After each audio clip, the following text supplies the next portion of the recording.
I'm Isabella Waid. I'm from Alliance, Ohio, and I'm a biology major.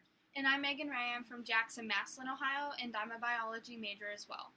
And our presentation is over the publication of DNA information. For our background information, we have that the DNA is the genetic makeup of an individual. So basically, it just makes us us. It has a double helix shape, and then it has the nitrogenous bases are adenine, thymine, guanine, and cytosine. And it's A and T go together, and G and C go together. And then actually 99% of all human DNA is the same. And the first time that DNA information publication was actually used was in the Enderberry case in January of 1988, where they were able to solve the case by using the information that was published. And today, when DNA information is taken, it is sent through to a lab and put through a chemical reaction, and then that is how they know what to upload to the database, and they only use a really small part of the information that's taken from the scenes. So the pros of publishing your DNA is that it actually can help injuries, because say you're from out of town or out of state and you get in a really bad car accident and you have to be rushed to the hospital and they don't know your blood type, any diseases you have, and they don't have time to just hurry up and do the lab test.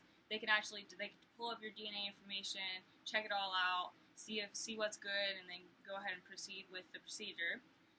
It also helps with health improvements, because if they can see your DNA and test your DNA, then they can just, test, there'll be mutations, or there'll be certain genes that will have different, varieties, and so they can just test it and see, and then they can, give you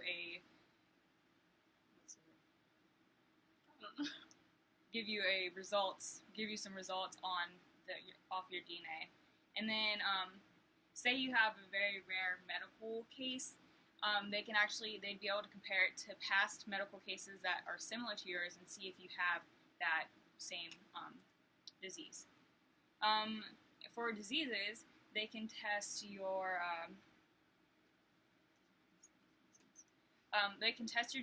genealogy, which is just basically the study of, they take your DNA and they can find your family history or your ancestors just based solely on your DNA. And then once again, they can discover your family and say you have a long-lost mother or twin or something, they can actually find your family based on your DNA and their DNA. And then genetic counseling, I think you all know who Angelina Jolie is.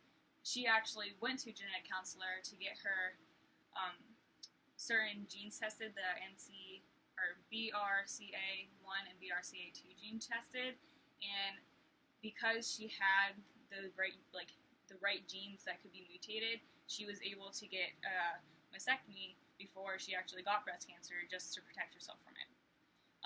Pros in the justice system. DNA is the main source of evidence in the justice system.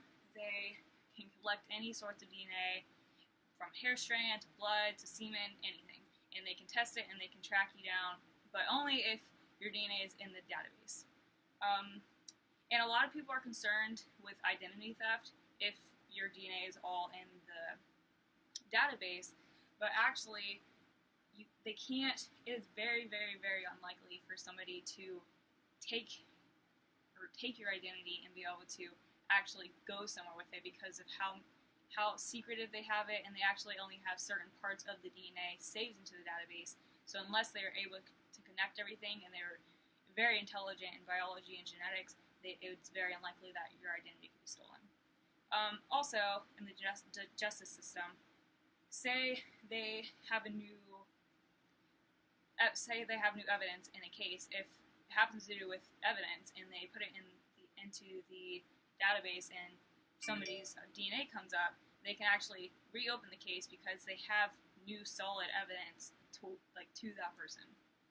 And also, for other pros of the publication of DNA, a lot of people are concerned about discrimination against diseases or just their DNA in general. But there is actually a Genetic Information Non-Discrimination Act passed, just so if you go to an interview or you're being tested for some kind of disease, they don't have the right to discriminate against you or not hire you based on your DNA.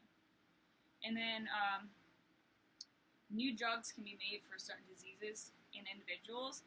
They can test your DNA and go through all your base pairs and line them up and see what disease you have.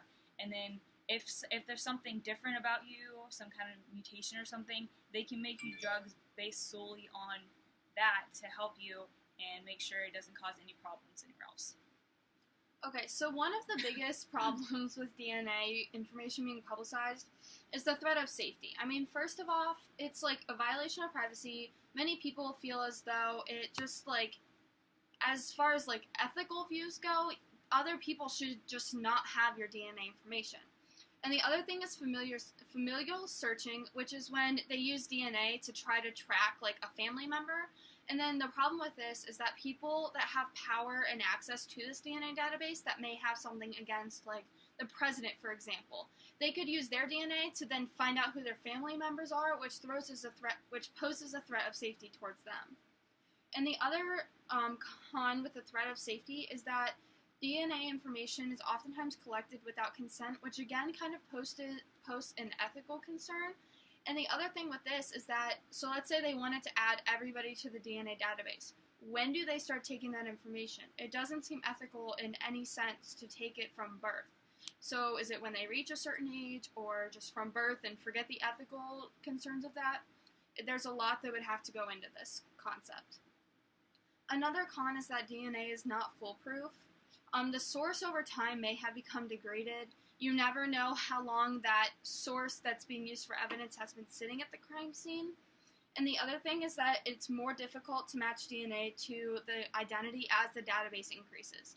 The more people on the database, the more people that need to be eliminated, which makes it way harder to narrow it down exactly to pinpoint a single person. Another thing, like I said, is the human rights concerns. Everybody knows, for the most part, what the HIPAA Acts are. It's basically just like the doctor-patient confidentiality rights. And the other thing is that the DNA database could be abused as a tracking device, like I already said, the president example.